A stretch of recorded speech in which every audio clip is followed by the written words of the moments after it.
Hey everyone, today I've got your Hell or High Water movie review. Two brothers come together for a crime spree to save their family's ranch. Will they succeed? So as far as the story goes, David Mackenzie directs this movie set in West Texas, even though I heard that it wasn't actually filmed in Texas. And this movie appears to be a non-stop rodeo for a dramatic thriller movie. I saw that it seemed like this movie was more than meets the eye, especially how you would typically view a movie with a setting like this, and it may not be as cliche as some scenarios sort of looked like it was going to be.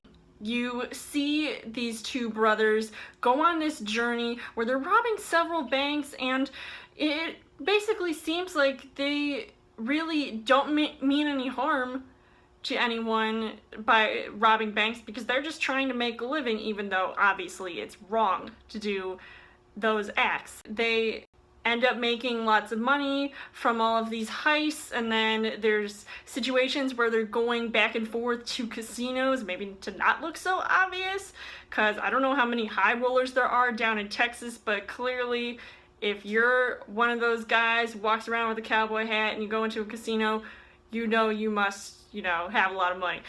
So what can I say? Blood is thicker than water in this movie. As far as the casting goes, you've got a great cast, including Chris Pine, who plays one of the brothers, and of course he's a divorcee who has two kids, and he seems more of like the mellow of the two brothers and the easygoing, sort of sensitive one who, even though he's tagging along with his brother, he's just, ultimately trying to do the right thing, even in the wrong, at the wrong times. But then you've got Ben Foster, who has worked with Peter Berg before, who was one of the producers of this film when he was originally,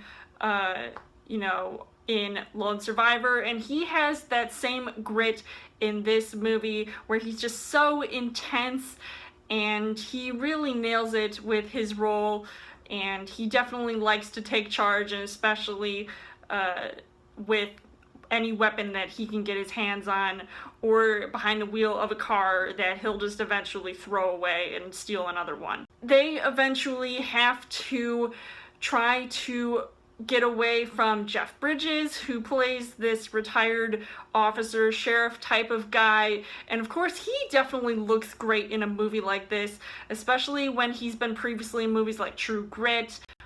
It definitely suits him here, even though at times I felt like it was a little bit silly to see him take on this role, but I thought it worked out well for him in the end. The things that I liked about this movie, I noticed how well the cinematography just made this movie look so authentic and all westerny type, and it's like hot, and the action scenes were also equally hot, and not like those cookie cutter scenes that you would technically see in other films, but then again, you don't mess with Texas.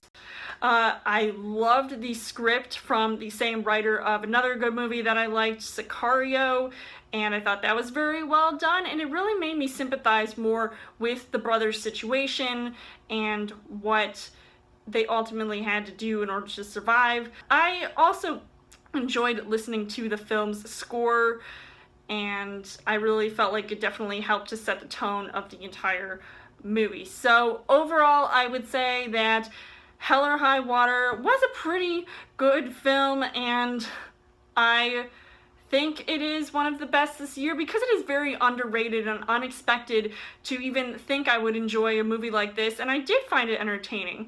So I would highly recommend seeing this movie. It's definitely up for a Best Picture at the Academy Awards this year, so I would give this 5 hearts on the heart rate scale. So let me know in the comments what you guys thought of Hell or High Water, and as always, you guys can subscribe to my channel. I've got more movie reviews, movie updates, come back every week for a Trail Thursday video.